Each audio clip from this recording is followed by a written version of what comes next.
अस्सलाम वालेकुम फ्रेंड्स, कैसे हैं आप लोग। उम्मीद है आप सब खैरियत से होंगे। अल्लाह पाक आप सबका हामी नासिर हो। और आज का ये मेरा व्लॉग काफ़ी अर्से के बाद आया। आप लोग भी सोच रहे होंगे ये कहाँ चली गई ये मैडम, अचानक से गायब हो गई।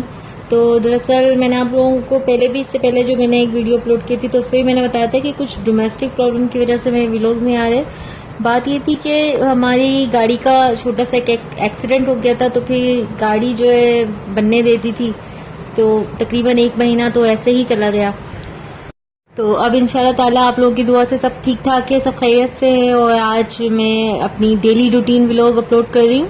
तो अभी इस वक्त दोपहर का वक्त है और मैं खाना बना रही हूँ। टिंडे और आलू की भुजिया बना रही हूँ और इसके साथ मैंने यहाँ पे दाल बॉईल करने के लिए रखी हुई है। तो दाल आसानी से बॉईल करने की जो सबसे अच्छी टिप है वो ये है कि आपको दाल में जितना नमक चाहिए इतना पूरी तरह आप पहले ही डाल दें, और साथ में 1 से 1.5 टेबल स्पून ऑयल भी डाल दें, तो दाल बहुत जल्दी गल जाती है। और इसके साथ ही आज क्योंकि अब सर्दियाँ आ रही हैं और गर्मियाँ जा रही हैं, तो ये गर्मियों का खाना है, तो मैंने कहा क्यों ना इसको लास्ट टाइम ही इंजॉय कर लिया जाए। और मैंने इसके साथ चावल बनाए, यानी दाल चावल भुजिया अचार पापड़, इस तरह का कॉम्बिनेशन है दोपहर का। तो मैं बहुत कम चावल बनाती हूँ, ज़्यादातर हम रोटियाँ ही खाते हैं, बच्चे भी, मैं भी और मेरे हस्बैंड भी, हम सब बहुत ज़्यादा रोटियाँ खाते हैं, चावल बहुत कम बनाती हूँ घर में।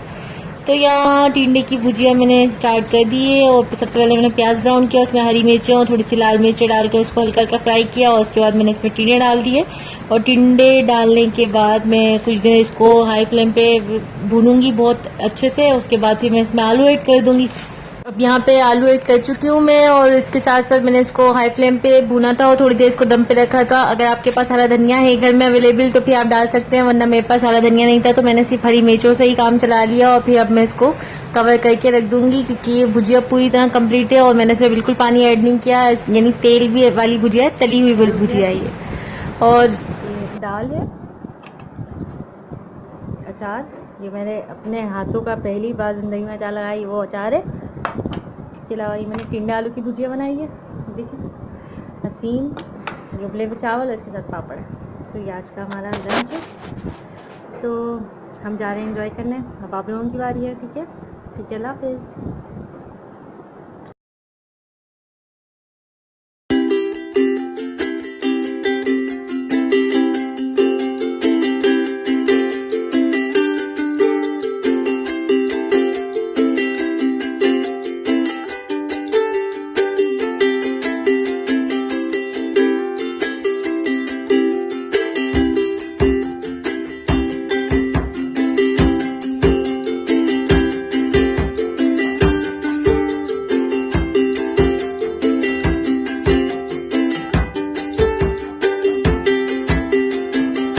ये है गंडेरियाँ, और ये मुझे बिल्कुल भी इसको खाने की तमीज़ नहीं है। और ये मेरे हस्बैंड लेके आए, क्योंकि मेरे मुंह में बहुत ज़्यादा छाले देने लगे हैं, तो इस वजह से दवाइयाँ मैं करती हूँ लेकिन वो आराम नहीं आता है।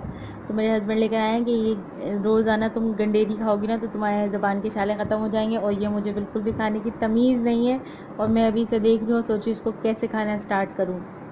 और आप लोगों को गंडेरी खानी आती है तो ये ज़रूर बताएं कि कैसा लगता है आप लोगों को। बस मुझे पसंद नहीं है, मजबूरन खाना पड़ता है। और अब काफ़ी टाइम के बाद आज हम बाहर घूमने फिरने निकले हैं। और ये जो जगह आपको नज़र आ रही है ये औरंगी टाउन में डिस्को मोड़ का एरिया है। यहाँ पर बाज़ार लगता है, जैसे सब्जियाँ जहाँ मिलती हैं, और इसके साथ मछली, गोश्त, ये सारी चीज़ें यहाँ पे मिलती हैं। और बहुत बड़ा बाज़ार लगता है, फल फ्रूट्स वगैरह भी मिलते हैं यहाँ पर। तो हमें कुछ फ्रूट्स लेने थे, तो इस चक्कर में हम बाहर आए कि चलो भाई, हस्बैंड ने कहा कि चलो तुम लोग भी चलो, मैं वहाँ से कुछ खरीदारी करनी है तो वो कर लूँगा और तुम लोगों की थोड़ी आउटिंग हो जाएगी। तो हम लोग इसलिए बाहर आए हैं और बहुत मज़ा आया, हमने तो बहुत इन्जॉय किया। देखें आप लोग कैसा है हमारा एरिया।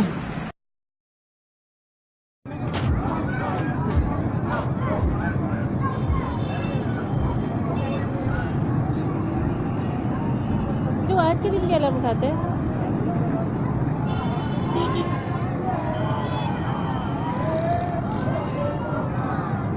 कुछ बनाओ ना।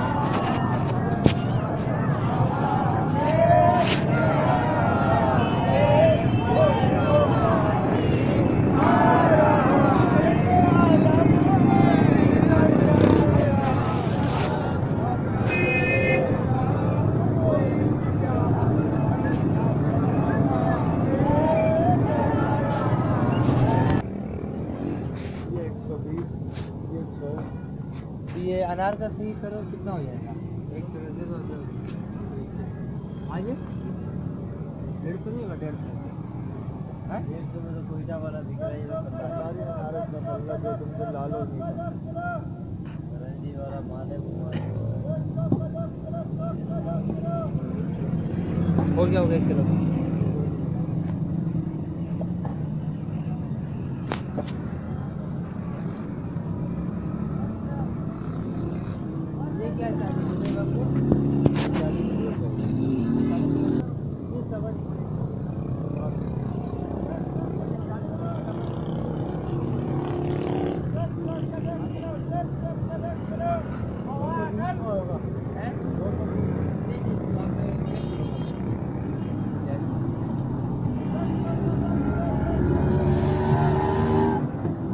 फल देखें किस हद तक खूबसूरती से सजा के रखा है ना उन्होंने ठेले पर। ये कोई बहुत बड़ी शॉप नहीं है, ये एक छोटा सा मामूली सा ठेला है, वहां पर कितने तरीके से इन्होंने फल रखा है। और ये देखें ये यहाँ पे पिज्जा मानिया नया नया बना है, अभी मैं यहाँ पे नहीं गई, अगर यहाँ का विजिट करूंगी तो यहाँ का भी लोग जरूर अपलोड करूंगी। मैंने खुद उस दिन फर्स्ट टाइम ही देखा था। और ये दुआ चौरंगी है, आप देख सकते हैं, ये देखिए हाथ बने हुए हैं, ये इस्लाम चौक दुआ चौरंगी है, ये भी औरंगी टाउन में। और इसके सामने ही सारावन फूड यानी रेस्टोरेंट है, ये भी बहुत जबरदस्त है और रेट के हिसाब से भी बहुत अच्छा है और टेस्ट के हिसाब से भी बहुत अच्छा है। और मैं यहाँ गई थी लेकिन मैंने यहाँ का व्लॉग नहीं बनाया, अच्छा नहीं लगता क्योंकि सब लोग देख रहे होते हैं कि भाई क्या हो गया इनको। साथ ही साथ अगर आपको मेरी वीडियोस पसंद आती हैं तो लाइक करें, चैनल को सब्सक्राइब करना बिल्कुल ना भूलें। तो जनाब अब हम घर आ चुके हैं और मैंने रास्ते से जिद कर मूंगफलियां आकर खरीद ही ली, क्योंकि जब से मूंगफलियों के ठेले लग रहे हैं तब से मैं इनको कह रही हूँ मेरे लिए मूंगफलियां ला दे, लेकिन ये नहीं ला रही क्योंकि ये मुझे बहुत ज़्यादा नुकसान करती हैं। जैसे कि मैंने आपको बताया मेरी ज़बान पे छाले रहने लगे हैं, आप 12 महीने ही रहते हैं, तो ये मूंगफलियां खाने से और ज़्यादा हो जाते हैं। लेकिन मैं किसी की नहीं सुनती। अब सर्दियों का सीज़न आया है तो मैं पूरी सर्दियों में डेली ही मूंगफलियां खाती हूँ और मुझे बहुत मज़ा आता है। और इस बार स्टार्टिंग जो है 100 रुपये पाव से मूंगफलियां हैं और ये देखें कि सब तक जली कड़वी कड़वी सी मूंगफलियां और 100 रुपये पाव दिए उसने। और आप लोग बताएं आपको कैसा लगा मेरा आज का व्लॉग। और जाते जाते आप लोगों से यही कहना चाहूंगी, अपना ख्याल रखें, अपनों का ख्याल रखें, हंसते रहें, मुस्कुराते रहें। फिर अमान अल्लाह।